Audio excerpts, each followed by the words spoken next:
Today we're learning Colossians 3:23. Grab your colors because this is a draw with me. This is part of Bible Drill Green Cycle. For more information, check out the description below. Hi friends, I'm Miss Nancy Ruth. And I'm Mr. Roger. We want to see kids living for Jesus. All right, let's start by writing the reference at the top of the page. Colossians is abbreviated COL, and it's 3:23. That means the chapter is 3 and the verse is 23. Let's read the verse together and we'll figure it out from there. Okay? Colossians 3:23. Whatever you do, work at it with all your heart, as working for the Lord, not for human masters. There are several things that we could do. I want you to think of your favorite things to do, and we're going to draw that on this memory verse page. Okay, one of my favorite things to do is to read. So I'm going to draw a book. Like this. I'm going to get a little fancy here just because. So that's the pages and the spine of the book, and then we have the outer edges. And even if one of your favorite things to do isn't to read, you might be in school or you might still be learning things, and so you could put a book on your page too if you wanted to. Okay, so we have here our book, and I don't know about you, but I very rarely read books all in one setting, so I need a bookmark. So I'm going to make a bookmark in my book. You know, the things we read, we need to think about the things that we read. We need to make sure we're reading things that are pleasing to the Lord, not things that make us think about sin and the awful things and start to think that those things are okay because they're celebrated. We need to read things that honor the Lord. And it's okay to read things that you don't agree with, as long as you're thinking about it and praying about it and talking to somebody to work out those kinds of things. Just make sure that what you're reading does not draw you away from Jesus. One of the other things I love to do is to make music. So I'm going to draw some music notes here. And music is the same thing. We need to make sure that the things that we're listening to are honoring to the Lord. Something about music is super catchy. It like gets under our skin and it just sticks. One of the most popular songs this year is We Don't Talk About Bruno. And as soon as I say that, some of you like me already have it stuck in your head. And that's what happens with music. So we want to make sure that the songs that are stuck in our head don't contain lyrics and things that are displeasing to God and celebrate sin. Sports are also really important to some people. So I'm going to draw kind of a soccer ball. This isn't going to be perfect, and that's okay. But I want to put a soccer ball on here. Let's see, let's connect some of these. Like I said, it's not going to be perfect in any way, but that's okay. I just need to know what it is, and I know it's a soccer ball. Some of you might be more into basketball or golf even, or other kinds of sports. You go ahead and put those in there too. And when we're playing sports, it's easy to get competitive and cut down other people with the trash talk and things. We need to make sure that the words that we say are honoring to the Lord. That's part of what this verse is talking about. All the things that we could do, we need to make sure that we're honoring the Lord in the things that we do, no matter what those things may be. And I'm going to keep drawing things on here while we talk about what this verse means. I'm thinking about the careers that we choose and the way we choose to spend our time and what we do with our lives as a career. It could be construction. It could be serving in the church, perhaps.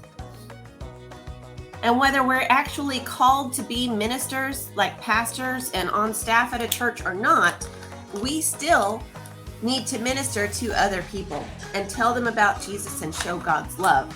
So that's something that's appropriate no matter what you do in your life. You can still be a minister to those around you, whether or not you are on staff at a church.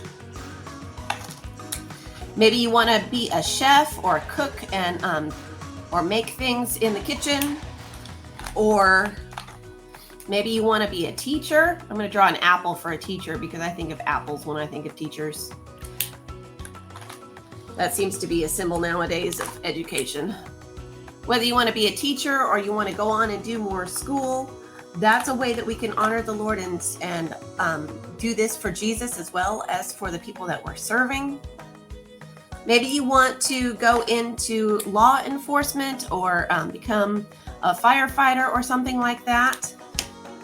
Those are great ways to serve other people. I'm going to put a star in here and then fill in the rest of it.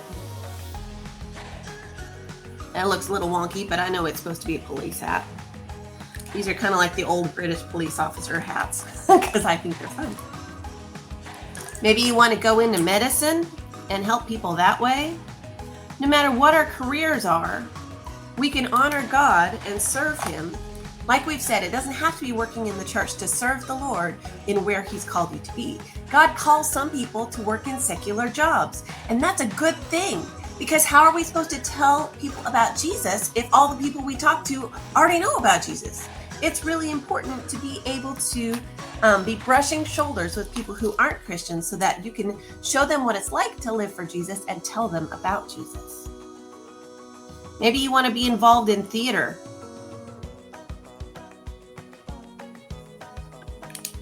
And as you do, think about how you can honor Jesus in that. Maybe be a witness to the people that you're performing with. Maybe find ways to help them and love them and tell them about Jesus. Some people choose to be stay-at-home parents and take care of children. And that's a good thing too. That's another way that we can serve the Lord. I know some people that are homeschooled, but whether you're homeschooled or public schooled or private school, doesn't matter. You can still honor and serve the Lord where He has you. So let's read this verse again. Colossians 3:23. Whatever you do, work at it with all your heart, as working for the Lord and not for human masters. Colossians 3:23. So let's do the heart. Do it heartily, do it with all your heart. What that means is you don't just give it half an effort, like, oh, okay, I'll just do what I have to get by. Oh my goodness. That's the opposite of what this verse is saying. What it's saying is whatever you do, whether it's school, whether it's your job, whether it's entertainment, whether it's hanging out with your friends, whatever it is you're doing, whether it's serving at church, do it with all of your heart. And the reason for that is because we do it for the Lord and not for other people. So if you're a mechanic and you're fixing cars, you need to do your very best, not so that you won't get sued, but because you want to give God your best and you want to serve Him through what you're doing fixing cars. Does that make sense?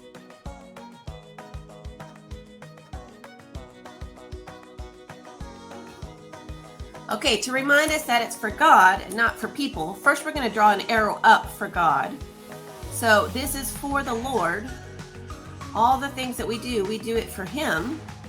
We serve and honor Him through our education, through our friendships, through the things we do for fun, through our jobs and our careers. And we don't do it to make other people happy. So I'm going to draw a whole bunch of eyes here to remind me of that. Okay, so it doesn't matter what other people think. What matters is, are we honoring the Lord in what we do?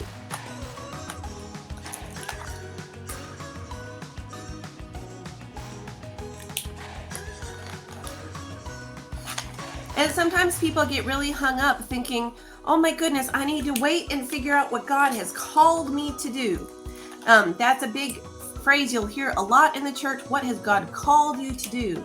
And it's true that God calls you to do certain things. But while you're waiting and trying to figure out what is God calling me to do, you don't just sit around on your hands and do nothing. While you're asking the Lord, what is it that you want me to do? What are you calling me to do? We serve the Lord and we do what we know we need to do right now. That includes serving the Lord. It includes going to church. It includes encouraging other people. It includes helping others and serving where there's places to serve. And here's another thing I want you to keep in mind as you're thinking about what is God calling me to do. Sometimes God's calling in your life changes at different points in your life. So it's good to ask the Lord, what are you calling me to do? What do you want me to do with your life? However, keep in mind, sometimes that calling will change. Sometimes it will take a while for God to show you what it is He wants you to do. And while you're waiting, continue to spend time in God's Word, continue to pray, continue to go to church and serve others, Continue to do what you know you need to do while you're waiting for God to show you where He's calling you to go next. Let's say our verse one more time, and then I encourage you to write it out here in the blank spaces. Colossians 3:23. Whatever you do, work at it with all your heart, as working for the Lord, not for human masters. Colossians 3:23. Thank you for joining me, friends. I hope you enjoyed this as much as I did. You might check out this video too. And be sure you check out the other videos in the Green Cycle playlist. I love you. I'll see you next time.